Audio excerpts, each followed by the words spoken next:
شاہ محمود کا کہنا ہے کہ حکومت نے ہم سے مذاکرات کے لیے کوئی رابطہ نہیں کیا۔ سپریم کورٹ میں ملک بھر میں الیکشن ایک ساتھ کرانے کے کیس کی سماعت کے دوران شاہ محمود قریشی نے روسٹرم پر آ کر کہا کہ حکومت کے اصرار پر عدالت نے سیاسی اتفاق رائے کے لیے موقف دیا تھا۔ تمام جماعتوں کی سیاسی قیادت عدالت میں پیش ہوئی تھی۔ انہوں نے کہا کہ سپریم کورٹ کا 14 مئی کا فیصلہ حتمی ہے۔ عدالتی حکم کو پی ٹی آئی نے سنجیدگی سے لیا، لیکن پی ڈی ایم میں آج بھی مذاکرات پر اتفاق رائے نہیں ہے۔ حکومت آئین سے انحراف کرنا چاہ رہی ہے۔ حکومت نے کہا تھا وہ مشاورت کے بعد تجاویز دیں گے، لیکن یہاں کوئی تجویز نہیں آئی۔ شاہ محمود کا کہنا تھا کہ پی ٹی آئی نے مجھے، فواد چودھری اور علی ظفر کو مذاکرات کے لیے نامزد کیا، لیکن ہم سے کوئی رابطہ نہیں کیا گیا۔ اسد قیصر نے حکومت کو مجھ سے رابطہ کرنے کو کہا، مگر آج تک مجھ سے کسی نے رابطہ نہیں کیا۔ انہوں نے مزید کہا کہ چیئرمین سینیٹ سے گزشتہ روز فون پر کہا کہ وزیر اعظم کے اصرار پر رابطہ کر رہا ہوں۔ چیئرمین سینیٹ سے کہا کہ سپریم کورٹ نے جو تجاویز دی تھی وہ کہاں ہیں۔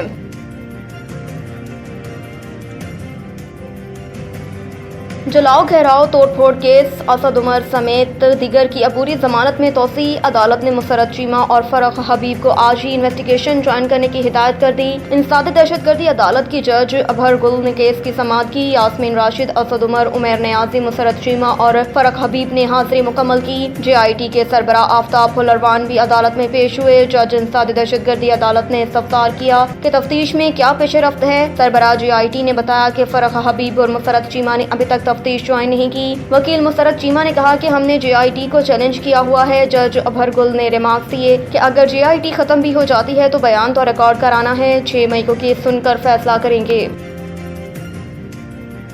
حالیہ فیصلے سے پارلیمنٹ کا استحقاق مشروع ہوا۔ سپریم کورٹ سیاسی الجھنوں میں نہ پڑے، اسپیکر کا چیف جسٹس کو خط۔ اسپیکر قومی اسمبلی کی جانب سے چیف جسٹس کو 5 صفحات پر مشتمل خط لکھا گیا، جس میں کہا گیا کہ حالیہ فیصلوں اور ججز کی ریمارکس پر عوامی نمائندوں کو تحفظات ہیں۔ عدالتی فیصلے قومی اسمبلی کے 2 بنیادی آئینی اختیارات سے متجاوز ہیں۔ خط میں کہا گیا کہ عدالتی فیصلے سے پارلیمنٹ کا استحقاق مشروع ہوا۔ آرٹیکل 73 مالیاتی بل سے متعلق اختیارات قومی اسمبلی کو تفویض کرتا ہے۔ سپریم کورٹ سیاسی الجھنوں میں نہ پڑے، سیاسی معاملات پارلیمنٹ کو ہی حل کرنے دیے جائیں۔ اسپیکر راجہ پرویز اشرف کی جانب سے لکھے گئے خط میں کہا گیا کہ چیف جسٹس اور دیگر ججز پارلیمنٹ کی حدود کا احترام کریں۔ آئین کی بالادستی کے لیے ہم نے مل کر کام کرنا ہے۔ خط میں کہا گیا کہ آئین فیڈرل کنسولیٹیڈ فنڈ کی منظوری کا اختیار ارکان اسمبلی کو دیتا ہے۔ آپ کو قومی اسمبلی کے تحفظات پریشانی سے آگاہ کرنے کے لیے خط لکھنے کا فیصلہ کیا۔ ایوان کے کسٹوڈین کے طور پر آپ کو یہ خط لکھ رہا ہوں۔ چیف جسٹس اور ججز پر زور دیتا ہوں کہ پارلیمنٹ کی قانون سازی کے اختیار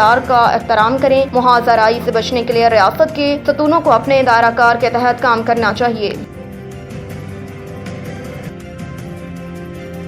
فواد کا کہنا ہے کہ مولانا نے آئین کو دفنانے میں گورکن کا کردار ادا کیا۔ پی ٹی آئی رہنما فواد چودھری نے کہا کہ بلاول بھٹو اور شہباز شریف کے بیانات سے لگتا ہے کہ انہوں نے آئین کبھی نہیں پڑھا۔ ایک بیان میں فواد چودھری نے کہا کہ بلاول بھٹو اور شہباز شریف اپنی خواہشات کو آئین قرار دے چکے ہیں۔ اس وقت سپریم کورٹ ہی آئین کا تحفظ کر رہی ہے۔ انہوں نے کہا کہ مولانا فضل الرحمان نے پاکستان کے آئین کو دفنانے میں گورکن کا کردار ادا کیا، جبکہ بلاول اور شہباز شریف کے بیانات سے لگتا ہے انہوں نے آئین کبھی نہیں پڑھا۔ فواد چودھری کا کہنا تھا کہ اسپیکر قومی اسمبلی ڈمی ایوان کے ڈمی اسپیکر ہیں، ان کے کسی موقف کی اور خط کی کیا حیثیت ہوگی۔ اسحاق ڈار کا کہنا ہے اگر الیکشن 3-4 مہینے بعد ہو جائے گا تو کون سی مصیبت آ جائے گی۔ قومی اسمبلی اجلاس سے خطاب کرتے ہوئے اسحاق ڈار نے کہا کہ کیسے ہو سکتا ہے کہ 2 صوبائی حکومتیں موجود ہوں اور باقی میں الیکشن ہو رہے ہوں۔ حکومت اور اپوزیشن آج بھی بیٹھے اور مسئلے کا حل نکالیں۔ پاکستان کو ان حالات میں موجودہ حکومت نے نہیں ڈالا۔ انہوں نے کہا کہ اگر ایک دن میں الیکشن ہو جاتے ہیں تو کون سی قیامت آ جائے گی۔ الیکشن اکتوبر میں ہونے دیں، کچھ نہیں ہوگا۔ 63A پر وہ فیصلہ دیا گیا جس کی مثال نہیں ملتی۔ اگر 63A کا فیصلہ نہ آتا تو صوبائی اسمبلی درست چل رہی تھی، پھر ملک کو عدم استحکام کا شکار کرنے کے لیے اسمبلیاں توڑ دی گئی۔ 25 ارکان کا کوئی گناہ نہیں تھا جس کی انہیں سزا دی گئی۔ ان کا مزید کہنا تھا کہ آئین کے مطابق مالیاتی امور کی منظوری قومی اسمبلی، ایوان اور اس کے ارکان کا استحقاق ہے۔ ایوان کو بائی پاس کر کے اسٹیٹ بینک کو فنڈز جاری کرنے کا حکم دینا اس ایوان کا